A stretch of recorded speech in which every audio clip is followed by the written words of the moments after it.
Hey everyone, Eepsy here. Today I wanted to talk a little bit about color theory.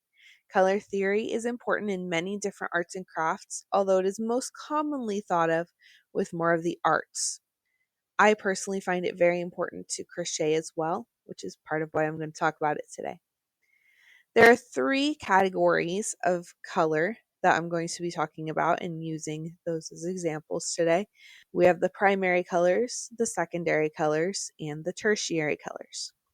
Most people know the primary and secondary colors, primary colors being red, yellow, and blue. They cannot be created and can be mixed in different ways to make the other colors. Secondary colors are made by mixing two primary colors together. They are orange, green, and purple. Tertiary colors are made by mixing one primary and one secondary color together. They are red, orange, green, yellow, blue, green, blue, violet, and red, violet. So their names are typically just the two colors that are mixed together to make them. They do have other color names too, depending on where you look. There are tons of ways to combine these colors so they look nice together. So if we look at the color wheel, we will see all these different colors.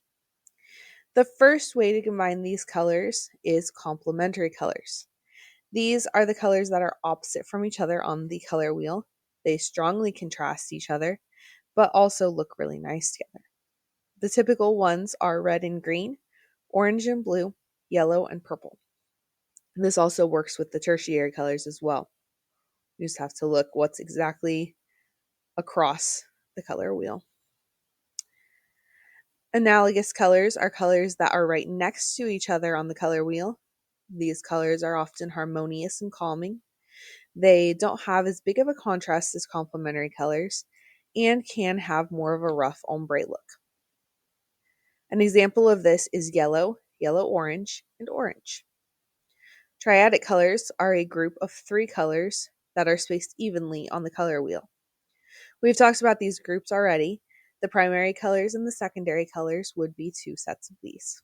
Obviously, you can twist that triangle and find lots of others. Monochromatic colors are different shades or tints of one color.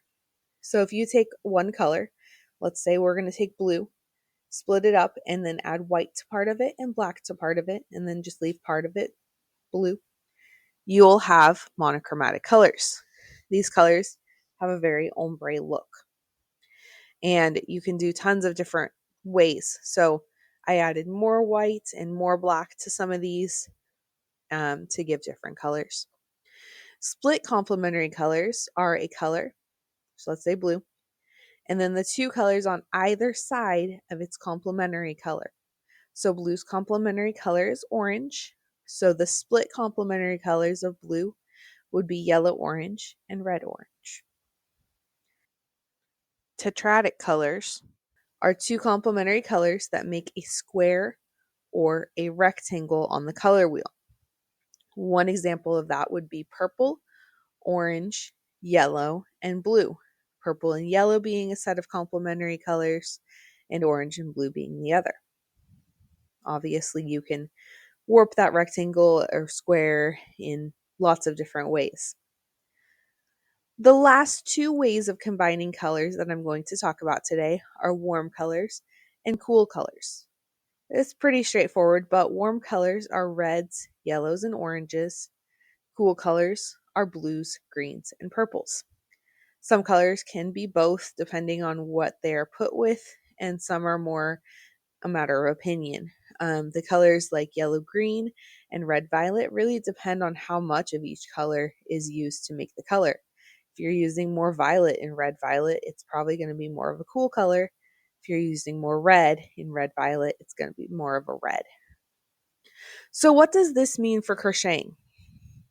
Well, you can use any of these groupings to make a nice looking crochet piece.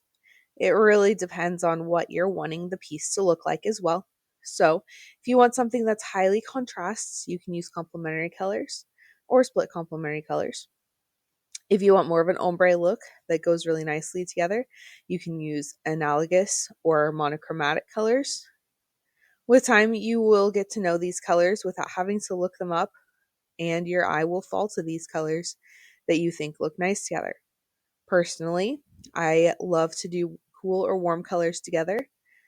I think they look really nice. They have nice feeling of completeness in a way, to do those together. And I like to put the complementary colors together as well. If you guys liked today's video, please be sure to comment, like, subscribe, and tell your friends. I hope to see you all soon. Bye.